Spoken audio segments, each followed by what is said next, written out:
जय हिंद दोस्तों, focus study with अभी पे आपका बहुत बहुत स्वागत है। दरोगा में प्रीवियस ईयर मैथ के सवालों को हम लोग देख रहे हैं और आज 12वां सेट है, मतलब 11 सेट आपका हो चुका है। अगर आप नहीं देखे हैं तो एकदम सेट नंबर 1 से स्टार्ट कीजिए, तब जाके 12 नंबर सेट पे आइए, ठीक है। और हर एक सेट का पीडीएफ टेलीग्राम पे अपलोड है। सेट 1 से लेके सेट 11 तक का पीडीएफ जो है क्लास खत्म होने के बाद अपलोड कर दिया जाता है। तो पीडीएफ को बिल्कुल संभाल के रखिएगा, ये एग्जाम के टाइम में प्रैक्टिस का काम आएगा। बाकी बात आप लोग को पता ही है कि जैसे ही ये सारा का सारा प्रीवियस ईयर खत्म हो जाएगा, फिर हम लोग एक्सपेक्टेड पे चलेंगे। देखिए, अगर आप वर्दी का सपना देख रहे हैं, हालात चाहे जो भी हो, सपना आपको देखना होगा और सपना के हिसाब से काम करना होगा। हम नहीं कहते हैं कि आप एक ही एग्जाम पे टिके रहो, बिल्कुल नहीं। आप एसएससी में भी जाओ, आप रेलवे में भी जाओ, आप स्टेट एग्जाम में भी जाओ, अब बैंक में भी जाओ। भाई साहब, सबका सिलेबस कमोबेश सेम है। अगर हम बैंक को थोड़ा हटा दे तो चाहे एसएससी देख लो, चाहे रेलवे देख लो, चाहे अपना झारखंड का एग्जाम देख लो। अगर आप एसएससी या रेलवे का तैयारी करते हैं तो गणित और रीजनिंग और जीके जीएस में किसी भी तरीका का आपको टेंशन नहीं होगा, ठीक है। इसीलिए और भी एग्जाम को झांकिए। तो ये अपना कंप्लीट वर्दी बैच है जो कि आपको वर्दी दिलाएगा। पेपर 3 के लिए है और Jharkhand GK, Indian GK, science, math, reasoning सब कुछ है। ईच एंड एवरीथिंग इसमें इंक्लूड है। करंट अफेयर भी आपको बताया जाएगा। तो इस बैच में आप इनरोलमेंट ले सकते हैं। ये पेपर 3 के लिए पेपर 3 के लिए कंप्लीटली डेडिकेटेड बैच है।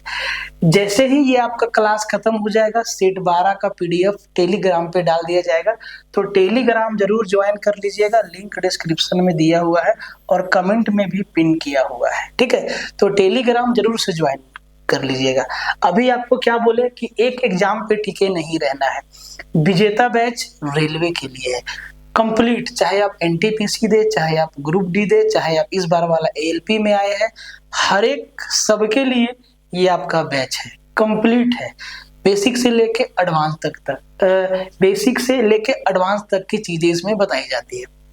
और अभी ये दोनों का दोनों बैच, चाहे आप वर्दी बैच को देख ले, चाहे आप विजेता बैच को देख ले, दोनों का दोनों बैच और इसके जैसा 3, 4, 6 बैच और भी रनिंग है डिफरेंट एग्जाम के लिए, ठीक है। तो आपको जिस भी बैच की आवश्यकता हो, आप फोकस स्टडी विद अभी ऐप पे जाइए, प्ले स्टोर पे आपको मिल जाएगा, इसको डाउनलोड कीजिए और जिस भी बैच में आप इनरोल होना चाहते हैं, आप एकदम विश्वास के साथ कि आपको यहाँ पे बिल्कुल एग्जाम ओरिएंटेड चीजें बताई जाती है और बताई जा रही है। अगर आपको वर्दी बैच के बारे में हम थोड़ा सा बताएं तो इसमें एडवांस मैथ कंप्लीट हो चुका है और अभी हम लोग अर्थमेटिक के सेक्शन में काम कर रहे हैं। उसमें भी आपका नंबर सिस्टम, उसके बाद टाइम एंड वर्क, उसके बाद पाइप एंड सिस्टम कंप्लीट हो गया है। अभी टाइम स्पीड एंड डिस्टेंस का क्लास चल रहा है। जैसा कि आपको कल या परसों इसका एक डेमो दिया गया था टाइम स्पीड एंड डिस्टेंस का, ठीक है। तो कंप्लीट है ये, है ना। और देखिए, सेशन स्टार्ट करने से पहले आपको हम एक बात बता दें कि एक एक क्वेश्चन का जवाब आपको भी कमेंट में देना है। हम देखते हैं कि कितना लोग कमेंट में जवाब देता है। भाई साहब, अगर ये सवाल झारखंड दरोगा में आया है तो ये सवाल ऐसा नहीं कि ये सिर्फ झारखंड दरोगा में आया है, ये सेम सवाल ना एसएससी से खींच के लाया है। आप देखिए, बस थोड़ा सा डाटा चेंज है, कंप्लीट सवाल जो है एसएससी से लिया गया है। आप देख लीजिए, है ना। तो जवाब दीजिए, चाहे आप किसी भी वनडे एग्जाम का तैयारी कर रहे हो, है ना। पहला सवाल देखिए, कहता है कि आरेख में एम YZ का मिड पॉइंट है, angle X M Z 32 degree है और angle X Y Z 16 degree है। तो एंगल एक्स जेड वाई का वैल्यू कितना होगा? आप कमेंट में जरूर बताइए और आप ये भी बताइएगा कि कितना सवाल आपका सही हुआ, ठीक है। तैयारी शुरू से होना बहुत ही जरूरी है। और देखिए, तैयारी ना मुश्किल नहीं है भाई साहब, बहुत आसान है अगर आप ढंग से करते हैं तब। अगर आप अभी भी बच्चों के जैसा काफी टाइम आप सोशल मीडिया पे देते हैं, आजकल हम कहीं भी जाते हैं तो एक चीज नोटिस करते हैं कि मैक्सिमम आदमी जो भी बैठा हुआ है या कोई भी काम कर रहा है उसका फोन चालू है और फोन में एक ही चीज वो दिखता है। अगर यूट्यूब पे है तो शॉर्ट्स देखेगा, फेसबुक पे है तो शॉर्ट्स देखेगा और इंस्टा पे है तो रील्स देखेगा। बस अगर आपको इतना ही शॉर्ट्स और रील्स देखने का शौक है तो आप देखिए मत, खुद का बनाइए। पैसा वहां भी बहुत है, पैसा वहां भी बहुत है, ठीक है। तो देखिए मत, बनाना शुरू कर दीजिए। अगर आपके अंदर टैलेंट है किसी भी तरीका का, किसी भी क्षेत्र में, वो तो एकदम मल्टी सेक्टर है, मल्टी टैलेंटेड सेक्टर है वो सब। तो अगर आप देखने में 4 घंटा 6 घंटा का टाइम देते हैं, उससे अच्छा आप खुद बनाइए, है ना। देखिए मत, और देखते हैं तो अच्छा चीज देखिए, डांस वांस मत देखिए, ठीक है। तो अब इस क्वेश्चन पे आते हैं, ध्यान से समझिए। ज्योमेट्री का बहुत ही सिंपल क्वेश्चन है। जो पॉइंट एम है, जो हमारा पॉइंट एम है, ये YZ का मिड पॉइंट है। एंगल XMZ ये एंगल दे दिया है 32 डिग्री, ठीक है। कंसेप्ट भी आपको बताएंगे, ठीक है। और एंगल XYZ ये एंगल दे दिया है 16 डिग्री। बोले सर ठीक है। तो हमसे पूछा है एंगल XZY, ये वाला एंगल हमसे पूछा है। XZY ये वाला एंगल हमसे पूछा है कि भाई साहब इसका वैल्यू क्या होगा। अब देखिए छोटा सा सवाल है, सीधा सीधा थ्योरम पे लगेगा। आप लोग को पता होगा कि भाई त्रिभुज का जो एक बहिष्कोण होता है उसका योग, त्रिभुज का कोई भी आप एक एक्सटीरियर एंगल खींच दीजिए, उसका जो सम होता है उसके दो विपरीत अंतःकोण के योग के बराबर होता है। अगर हम इस एंगल को x माने, x डिग्री माने, और इसको हम a डिग्री माने, इसको हम b डिग्री माने, और इस एंगल को हम c डिग्री माने, तो भाई साहब x डिग्री बराबर a degree plus b degree होता है। इसी कंसेप्ट पे ये सवाल है। अब ये कंसेप्ट आपको बताएं, अब इस कंसेप्ट को सवाल में लगाते हैं, ध्यान से समझिएगा, ठीक है। अगर ये एंगल मेरा 32 डिग्री है, इसका मतलब इस 32 डिग्री का सम ये एंगल और इस एंगल, इन दोनों एंगल का जोड़ ही तो होगा 32 डिग्री। त्रिभुज का बहिष्कोण, ट्रायंगल इसमें दो है, एक XYM और एक XZM। इसमें ये दो ट्रायंगल आपको दिख रहा है और एक कंप्लीट ट्रायंगल, ठीक है। तो ये अगर 32 डिग्री है तो ये कहां से आया होगा, ये एंगल और इस एंगल को जोड़ के। अगर ये एंगल 16 है तो भाई साहब ये भी 16 डिग्री होगा, ठीक है। तो 16 16 32 डिग्री। अब हमसे पूछा है XZY भाई Z के पास कैसे पहुंचेंगे। एक और कंसेप्ट इसमें यूज हुआ है, छोटा सा कंसेप्ट। एक तो आपको ये बताएं तो इसको मिटाते हैं, एक कंसेप्ट आपको और बताते हैं। देखिए सवाल छोटा सा है लेकिन कंसेप्ट इसमें दो लगा। अगर त्रिभुज में आपको मालूम होगा कि बराबर भुजाओं के आमने सामने का कोण बराबर होता है, या बराबर कोण के आमने सामने का भुजा बराबर होता है। गणित बहुत आसान है और मुश्किल कुछ भी नहीं पूछता है भाई साहब। गणित मुश्किल पूछता है, आप जाइए रिसर्च लेवल पे, आप जाइए IIT के एग्जाम में, आप जाइए JEE के एग्जाम में, वहां पे गणित का लेवल होता है एकदम जबरदस्त, ठीक है। इधर नहीं होता है। तो अगर ये मेरा ट्रायंगल ABC है और इसमें आपको बता दें कि भाई साहब AB बराबर AC है, तो अगर AB बराबर AC है तो AB के सामने का ये वाला एंगल और AC के सामने का ये वाला एंगल, ये दोनों एंगल क्या होगा, बोले बराबर होगा। अब आप जरा ध्यान से देखिए कि जो M है वो XZ का YZ का मिड पॉइंट है। देखिए सवाल छोटा सा है, बस हम समझा रहे हैं कि ताकि आप समझ पाए।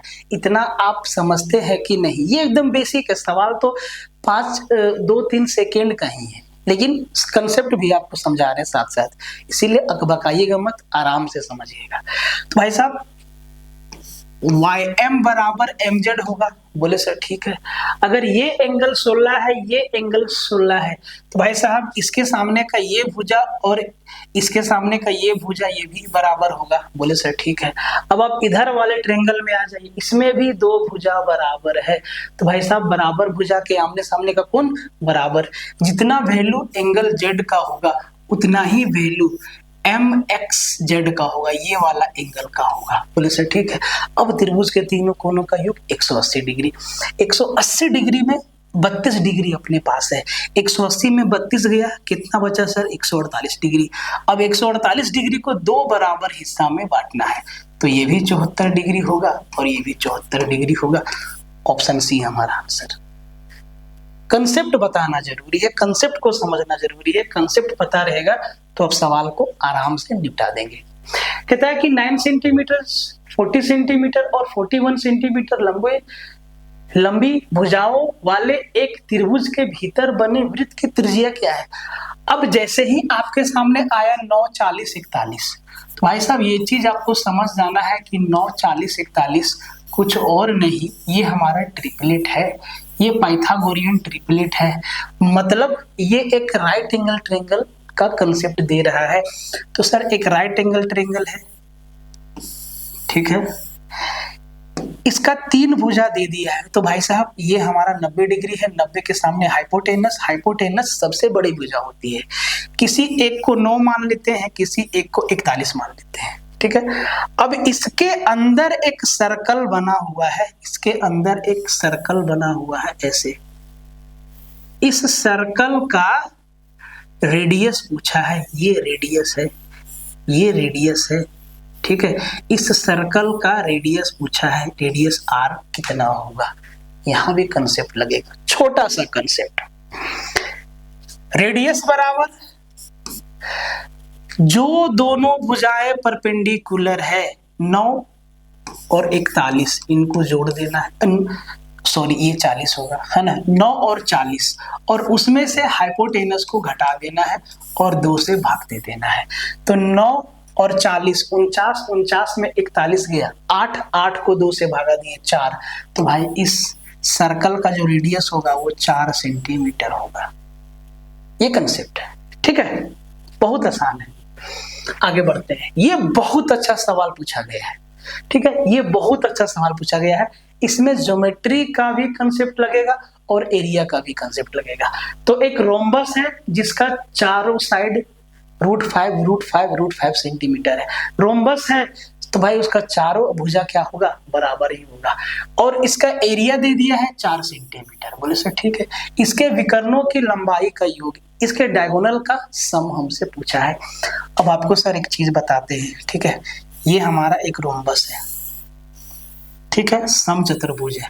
वर्ग को, स्क्वायर को थोड़ा सा अगर चपटा कर दे तो वो रोम्बस बन जाएगा, ठीक है। इसका ये हमारा इसका डायगोनल है, ठीक है, इसका दोनों विकर्ण है। एक को हम x माने और दूसरा डायगोनल को y माने। नाम दे देते हैं A, B, C और D, ठीक है। AC मेरा x है और DB या BD जो है y है, ठीक है। और हमसे पूछा है x + y बराबर कितना होगा, यही हमसे पूछा है।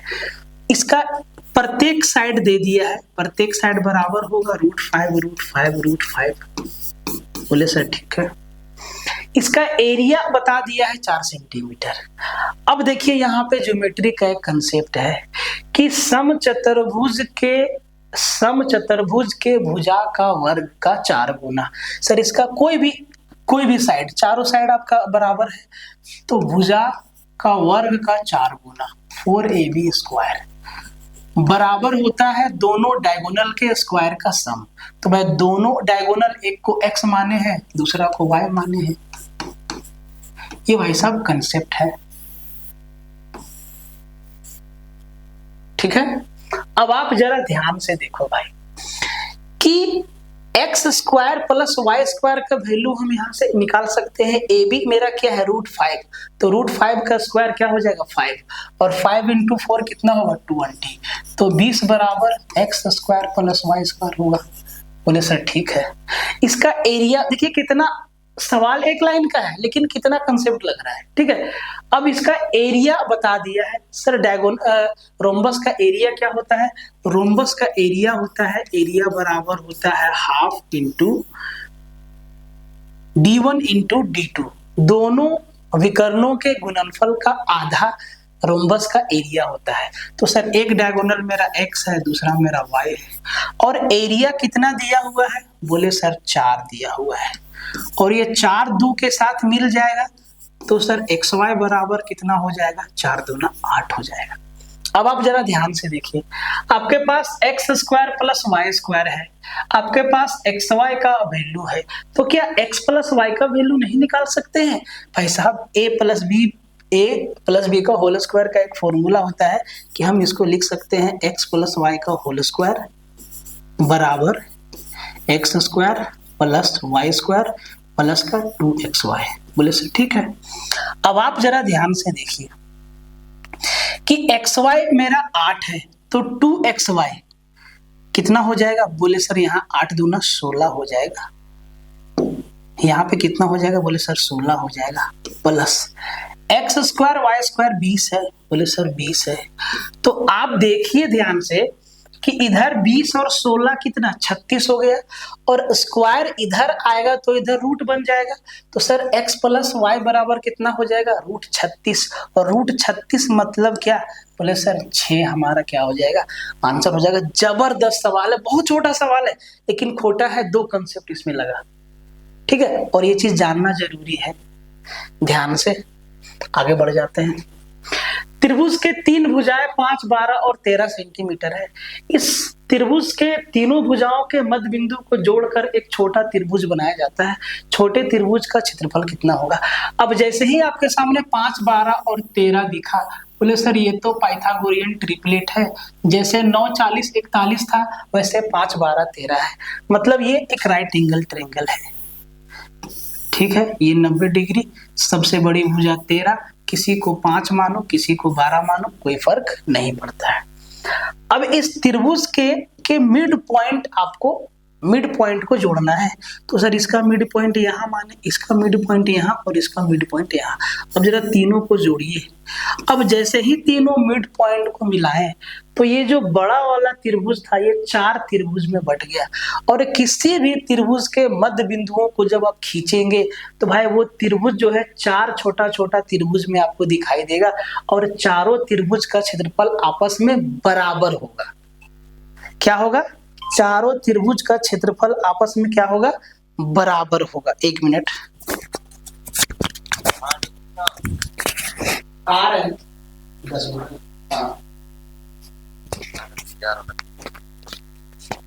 ठीक है भाई साहब, शादी ब्याह का लगन है, सबको जाना है, हमको नहीं जाना, हमको काम करना है, ठीक है। बगल में शादी है तो भाई साहब 5 मिनट के लिए वहां पे जाना पड़ेगा, ठीक है।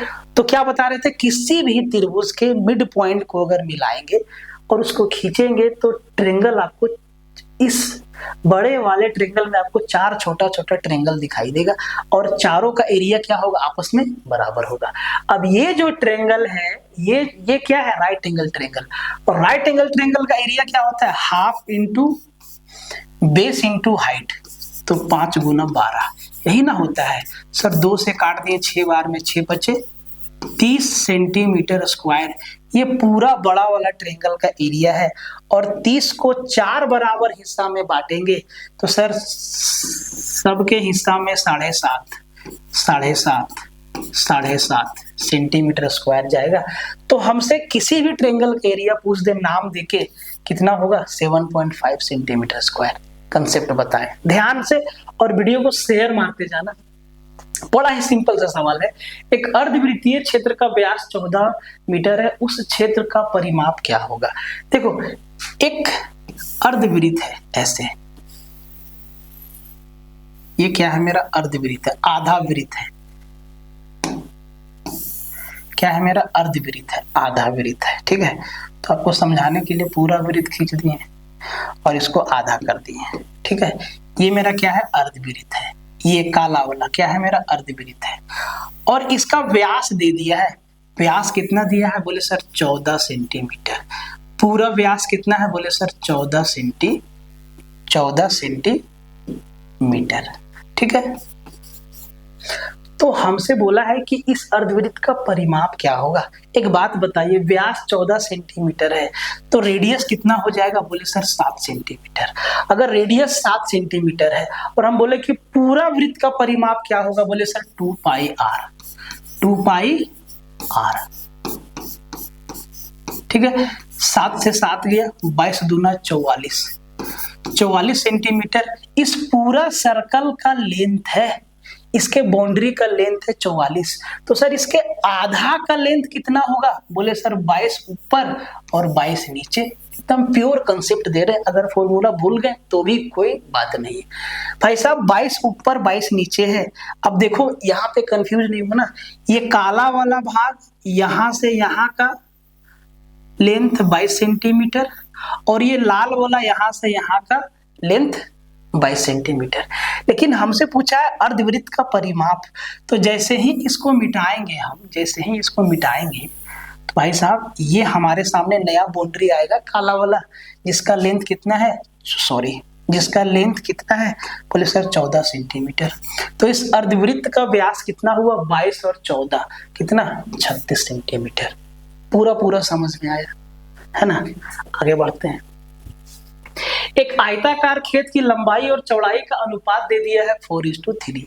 यदि खेत का क्षेत्रफल 1452 मीटर स्क्वायर है तो 12 रुपया प्रति मीटर की दर से खेत की सीमा की बाउंड्री बनाने की लागत ज्ञात करिए। सिंपल सा सवाल है, एक आयत है। देखो एरिया से ना झारखंड का कोई भी एग्जाम में ना सवाल आता है, अगर उसमें गणित है तो एरिया से सवाल आता है। ये मेरा क्या है? आयत है। इसका लंबाई और चौड़ाई का रेशियो दे दिया है। भाई साहब ये मानो 4x तो ये भी मेरा 4x है, इसको माने 3x तो सर ये भी मेरा क्या है? 3x है। तो सबको जोड़ देंगे तो पूरा बाउंड्री का लेंथ आ जाएगा। और हमसे बाउंड्री बनाना है, और बाउंड्री बनाने का जो लागत है 1 मीटर का खर्चा 12 रुपया आएगा। तो सर कितना लंबा बाउंड्री है पहले ये निकालना होगा। निकलेगा कहां से? एरिया दिया है तो सर एरिया से निकलेगा। तो आयत का क्षेत्रफल क्या होता है? लंबाई गुना चौड़ाई। मतलब 4x गुना 3x बराबर 1452। 1452 चरती आई 12, 12 से डायरेक्ट जाएगा, 12 एकम 12, 2 25, हाँ चरती आई 12 तो 12 एकम 12, 2 25, 12 दूना 24, 12 एकम 12। देखिए ये 4 और 3 से तो 121 बार में कट गया। x गुने x का वैल्यू x गुना x स्क्वायर का वैल्यू 121 है। तो आप समझ गए x बराबर कितना? 11 होगा, है ना? अगर ये 11 है तो सर पूरा बाउंड्री का लेंथ कितना है? 4 4 8 और 3 3 6 14x। पूरा बाउंड्री का लेंथ कितना है? 14x और x का वैल्यू कितना है? 11। इतना मीटर लंबा क्या है? बाउंड्री है। और 1 मीटर का खर्चा 12 रुपया है, गुना 12 रुपया। ठीक है, अब देखो 14 गुना 11, सर 11 गुना 12 132 और 132 को आप 14 से मल्टीप्लाई, तो 14 दूना 28, 2 14 तिया 42 और 2 44, 48 किसके लास्ट में है? बोले सर ऑप्शन बी के, 1848 रुपया खर्चा होगा। सिंपल है, ठीक है। क्वेश्चन नंबर 7, ये ऐसा सवाल है जो किसी भी एग्जाम को नहीं छोड़ा है। आप रेलवे ले लो, आप एसएससी ले लो, उसमें तो कूट दिया है एकदम, कई दफा पूछा गया और बहुत ही आसान सवाल है। हम चाहते हैं कि इस सवाल का उत्तर आप दीजिए कमेंट में कि किनका आंसर तुरंत विद इन टाइम 5 सेकंड के अंदर किनका आंसर आता है। a-1/a का वैल्यू 7 दिया है, तो हमसे a² + 1/a² का वैल्यू पूछा है। तरीका क्या है कि अगर a-1/a का वैल्यू 7 है तो भाई साहब a² + 1/a² का वैल्यू क्या हो जाएगा? बोले सर 7 का स्क्वायर और माइनस का 2, सॉरी प्लस का 2, है ना? तो 7 का स्क्वायर 49, 49 और 2 51, क्या है आंसर है इसका। ठीक है, आगे बढ़ जाते हैं। यदि x माइनस 1 द्वारा 3x² प्लस ax प्लस 7 पूरी तरह से डिविजिबल है तो a का वैल्यू क्या है, रिमाइंडर थ्योरम से सवाल है। अगर x माइनस 1 से ये एक्सप्रेशन कंप्लीटली डिविजिबल है, मतलब रिमाइंडर क्या आएगा, 0 आएगा। तो भाई साहब x माइनस 1 का वैल्यू क्या होगा, 0 होगा, और x बराबर क्या होगा, 1 होगा। तो x के जगह पे क्या रखेंगे, 1 रखेंगे। तो x के जगह पे 1 रखेंगे, 3 गुना 1 का square 3 plus a Guna 1 1 plus 7 बराबर क्या आएगा भाई साहब, 0 होगा ये। तो 3 और 7 10 उधर जाएगा, a बराबर क्या हो जाएगा, माइनस का 10। ऑप्शन सी हमारा उत्तर हो जाएगा। रिमाइंडर थ्योरम से सवाल है अलजेब्रा में। कहता है कि विक्रय मूल्य ज्ञात कीजिए जब अंकित मूल्य 160 और डिस्काउंट 12% है। देखिए कितना सिंपल सवाल है। डिस्काउंट किस पे देते हैं, एमआरपी पे। तो सर इसका जवाब आप कमेंट में जरूर दीजिएगा, हर एक सवाल का जवाब आप कमेंट में जरूर दें। सेट नंबर 13 में पर्सनली हम उनको यहाँ थैंक्स बोलेंगे और उनका नाम लेंगे कि इन्होंने इस क्वेश्चन का जवाब सही दिया है, ध्यान दीजिएगा, ठीक है। तो सर हम लोग डिस्काउंट देते हैं एमआरपी पे, डिस्काउंट हम लोग किस पे देते हैं, एमआरपी पे। तो भाई साहब 160 रुपया एमआरपी लिखा हुआ है, 160 रुपया पे 12% छोड़ देना है, 160 रुपया पे 12% छोड़ देना है। तो हम 160 का सीधा 12% निकाल लेते हैं और फिर 160 में घटा देते हैं। तो सर 160 का 10% कितना, बोले सर 16 रुपया। अब 2% बचा, तो सर 1% कितना, 1 रुपया 60 पैसा। देखिए हम आपको 1% और 2%, 5%, 10% निकालने का तरीका बता देते हैं। कोई भी नंबर है 1 3 4 6, तो अगर हम इसका 10% का बात कर ले तो आपको एक अंक के बाद पॉइंट लगा देना है। अगर हम 1% का बात करें तो भाई साहब आपको 2 अंक के बाद पॉइंट लगा देना है, ये चीज याद रखना है। तो 1 अंक के बाद पॉइंट लगाएं, 10% 16, अब बचा 2%, तो 2 अंक के बाद पॉइंट लगाएंगे तो 1%, तो 2 अंक के बाद पॉइंट लगाएंगे तो 1 रुपया 60 पैसा, और हमें 2% निकालना है तो इसका 2 गुना, 16 दूना 32, 3 रुपया 20 पैसा, तो 16 रुपया और 3 रुपया 19 रुपया 20 पैसा। तो भाई साहब ये सब काम भरभली करने वाला है, तो 160 में 19 रुपया 20 पैसा को घटा देंगे, ठीक है। तो 160 में 19 गया तो 149, 49 में 20 पैसा गया तो भाई 148 रुपया 80 पैसा।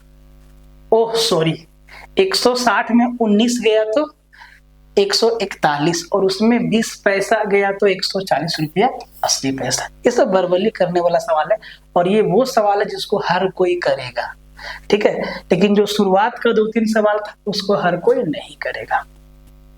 एक शर्ट पर 1600 रुपया लिखा था, दिवाली त्योहार ऑफर के दौरान उस पर 10% की छूट दी जाती है, सर का तो शर्ट का बिक्री मूल्य कितना है। देखिए कितना सिंपल सवाल है, 1600 रुपया पे हम 10% छोड़ दे रहे हैं, तो सर 10% छोड़ दे रहे हैं, तो 1600 का 10% कितना, बोले सर 160, तो 1600 में 160 छोड़ दे रहे हैं, तो 1600 में 100 गया 1500, 1500 में 60 गया, तो सर 1440 रुपया में हम शर्ट को सेल कर दे रहे हैं। और ये हमारा क्या है, सेलिंग प्राइस किधर है, ये सवाल आता है। लेकिन यही सवाल नहीं आएगा, सवाल बढ़ेगा, सवाल का लेवल पक्का बढ़ेगा, ठीक है। ये देखिए सिंपलीफिकेशन का सवाल पूछा है, 13.9, 3.09, 0.309, 0.039 प्लस 309। सर इसका जो उत्तर आएगा 309 से ज्यादा आएगा, क्योंकि सबसे बड़ा नंबर क्या है 309, तो ये 243 तो हमारा आंसर नहीं होगा। और 309 के बाद सारा का सारा पॉइंट में है, तो सर ये 534 भी हमारा बहुत ज्यादा हो जाएगा। तो अब सिंपल सा सवाल है, सबको जोड़ना है, तो आप जोड़ सकते हैं 309। देखिए पॉइंट के बाद मैक्सिमम 3 अंक है, पॉइंट के बाद मैक्सिमम, तो 9 और 9 18, 8 आएगा, ठीक है। 8 यहाँ भी है, 8 यहाँ भी है, ठीक है। अब देखिए यहाँ पे 30 है, तो सर ये 30 से थोड़ा ही ज्यादा 309 और 30, 339, 339 से थोड़ा सा ज्यादा जाएगा, ठीक है। तो 9 और 9 18। अब देखो दूसरा अंक लेना है, पॉइंट के बाद दूसरा अंक, तो 3 और 1 4, 0 4 0 4। आए कहीं पे हम गलत कर दिए क्या? 9 और 9 18 के 8, 3 और 1 4। सर तो 48 होगा, 38 कैसे है? 38 कैसे है? कहीं पे मिस्टेक तो नहीं है? तो सिंपल सवाल है, 309, तो 309 प्लस 30, ये इसमें 30 जोड़ दिए तो ये हो गया 339, ठीक है। अब हमें पॉइंट के बाद ही बढ़ेगा, तो पॉइंट के बाद देखिए 3 अंक है ना, तो हम लास्ट अंक को जोड़ेंगे, 9 और 9 18। तो सर 18 का 8 है, 8 यहां भी है, 8 यहां भी है ना। हो सकता है इसमें कहीं डाटा मिस्टेक होगा, तो 18 का 8, हाथ में 1, 3 और 1 4, और 4 तो कहीं दिख नहीं रहा है, ठीक है। हो सकता है यहाँ पे डाटा मिस्टेक होगा पॉइंट के बाद, ठीक है। इसका जो भी आंसर होगा या तो ए या तो डी, सिंपल सवाल है। ये अपना बैच का इंफॉर्मेशन है, इसको एक बार देख लीजिए। ट्रिगो से सवाल, सेक प्लस 10 का वैल्यू 6 दिया है, तो सेक थीटा का वैल्यू पूछा है। ट्रिगो में आप लोग को बहुत बताए हैं बहुत बार कि अगर सेक थीटा प्लस 10 का वैल्यू या सेक माइनस 10 का वैल्यू, किसी का भी वैल्यू बता दें, पी है, तो सर इसका सेक थीटा माइनस 10 थीटा का जो वैल्यू होगा वो इसका उल्टा होगा 1/p। और जब इन दोनों को जोड़ेंगे तो सर ये प्लस 10 माइनस 10 कट जाएगा, 2 सेक थीटा बराबर ये p प्लस 1/p होता है। अगर इसको आगे सॉल्व करेंगे तो ये p स्क्वायर प्लस 1 अपॉन ये 2 चला जाएगा, 2p बराबर क्या होता है, सेक थीटा। ये सीधा का सीधा कंसेप्ट है। अब यहाँ पे सेक थीटा का वैल्यू पूछा है और p के जगह पे क्या है, 6 है, तो सर ये 6 का स्क्वायर 36 और 1 37 बटा 2p, 6 दूना 12, तो 12 तिया 36, 1/12, 3 सही 1/12 हमारा क्या होगा, आंसर होगा। इस पे बेस्ड बहुत आसान सवाल पूछा गया है, ठीक है। ये सवाल आपके लिए है, ठीक है। साइन 30 डिग्री का वैल्यू हम आपको बता देते हैं, 1/2 होता है। कॉस 30 डिग्री का वैल्यू √3/2 होता है। सबके वैल्यू को रखिए और सोल्व करके उत्तर बताइए। ये आपके लिए है। क्वेश्चन नंबर 13 का आंसर कमेंट जरूर दीजिएगा, ठीक है। निम्नलिखित में से कौन सी संख्या 4 से डिविजिबल है? अगर कोई संख्या 4 से डिविजिबल है, बड़ी से बड़ी संख्या, 6 डिजिट, 7 डिजिट, 8 डिजिट, 100 डिजिट, कैसे चेक करेंगे? आखिरी का 2 डिजिट देखेंगे। कोई भी संख्या हो, लास्ट का 2 डिजिट अगर 4 से डिविजिबल है तो वो पूरी की पूरी संख्या 4 से डिविजिबल होगी। अब देखिए, इसमें आखिरी का 2 डिजिट है 76, इसमें आखिरी का 2 डिजिट है 54, इसमें आखिरी का 2 डिजिट है 66 और इसमें आखिरी का 2 डिजिट है 90। अब आप खुद बता दीजिए कौन सा नंबर 4 से डिविजिबल है? तो आप कहेंगे सर 76। 19 चौके क्या होता है, 76। 19 गुना 4 क्या होता है, 76। मतलब ऑप्शन ए पूरी की पूरी संख्या 4 से डिविजिबल होगी। 54 4 से डिविजिबल है, नहीं। 66 नहीं, 90 नहीं, 76 हाँ।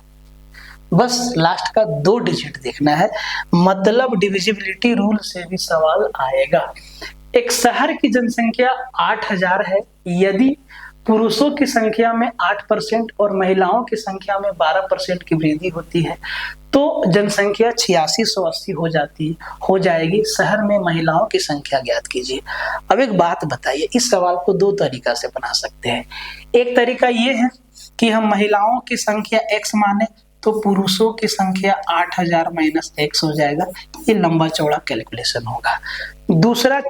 दूसरा मेथड क्या होगा? बोले sir alligation method. Alligation method कैसे? तो पुरुष की संख्या में 8% बढ़ोतरी हुआ, ध्यान से समझिएगा, पुरुष की संख्या में 8% की बढ़ोतरी हुआ और महिलाओं की संख्या में 12% का। और जो टोटल जनसंख्या है वो 8000 से 8680 हो गया। मतलब टोटल जनसंख्या में 680 का वृद्धि हुआ। कितना में? 8000 में। सर तो टोटल जनसंख्या में कितना परसेंट का वृद्धि हुआ? 100 का गुना 202000। तो ये हो गया आपका 8 से 88 64, कितना बचा? 4, 8 बचे 40। तो सर पूरी जनसंख्या में 8.5% का वृद्धि हुआ। अब देखो पुरुष में, मेल में कितना बढ़ गया सर? 8%। फीमेल में कितना बढ़ा सर? 12%। टोटल में कितना बढ़ा? 12.5%। अब इनका रेशियो यहां से निकल जाएगा, यहाँ पे 12.5%, ठीक है, 12.5%। तो 12.5 में 12 गया, 0.5, मतलब इसको आधा लिख दे, हाफ। और यहाँ पे 8 में 12.5 गया तो 4.5, तो 4.5 को हम लोग 9/2 लिख दे। अब इनका रेशियो निकालेंगे तो क्या होगा सर? 1:9 ही आएगा, मेल और फीमेल का रेशियो। अब देखो पूरा 8000 को 1:9 में बांट दीजिए, तो 8, 9 और 1 10 का वैल्यू 8000 है। तो सर 1 का वैल्यू कितना? 800 होगा। 1 का वैल्यू कितना? बोले सर 800 होगा। तो महिलाओं की जनसंख्या कौन सा पूछा है भाई? बढ़ोतरी वाला कि पीछे वाला? यहाँ पे आपका 4.5, यहाँ पे आपका 0.5, हाफ, 9/2। ठीक है, ठीक है, ठीक है, ठीक है। यहाँ से 88 64, 4, 8 25 40, 8.5 बार में, ठीक है। ओहो 8.5 है ना भाई, हम लिख दिए 12.5। देखो ये 8.5 है ना, हमारी गलती है, बिल्कुल कान पकड़ के माफी मांगते हैं, हमसे गलती हुआ है, ठीक है। ये 8.5 में टोटल वृद्धि हुआ है, तो 12 में 8.5 को घटाएंगे तो कितना होगा सर? 3.5, ठीक है। अनुपात यहाँ पे क्या होगा? 0.5, तो 0.5 को सीधा 1/2 लिख दे। बहुत अगल बगल कभी कभी शोर होता है ना। और इसको 3.5 को हम क्या लिख दे? 35/10, मतलब 5 सत्ते 35 और 5 दूना 10। तो जो इनका संख्या है, जो इनका रेशियो है मेल और फीमेल का, वो हो जाएगा 7:1। तो 7 और 1 8 का वैल्यू है आपका कितना? बोले सर 8000। अगर 8 का वैल्यू 8000 है तो 1 का वैल्यू 1000 है, तो हमसे फीमेल पूछा है ना, तो सर महिला कितना? 1 है, और 1 का वैल्यू कितना? 1000 हो जाएगा, और ये क्या होगा? आंसर हो जाएगा। सेट नंबर 12 में 15 सवाल ही आपका करवाने लायक था, बाकी का सारा सवाल निहायत ही आसान था। जैसे सिंप्लीफिकेशन का जोड़ घटाव वाला 2 सवाल और था, ठीक है। एवरेज निकालने वाला 1 सवाल और था, बहुत निहायत ही आसान था, ठीक है। एक सवाल में आपका पूछा हुआ था साइन 45 डिग्री का वैल्यू बताइए, ये क्या दरोगा का लेवल है? ये सवाल पूछा हुआ था, ठीक है। तो जो करवाने लायक था आपको करवा दिए, ठीक है। मिलते हैं सेट नंबर 13 में, तब तक आप इस सेट को ध्यान से देखिए। पीडीएफ आपको अभी डाल दिया जाएगा, उसके बाद आप लोग पीडीएफ को भी रखिएगा, ठीक है। और इस लेक्चर को शेयर जरूर मार दीजिएगा, ठीक है।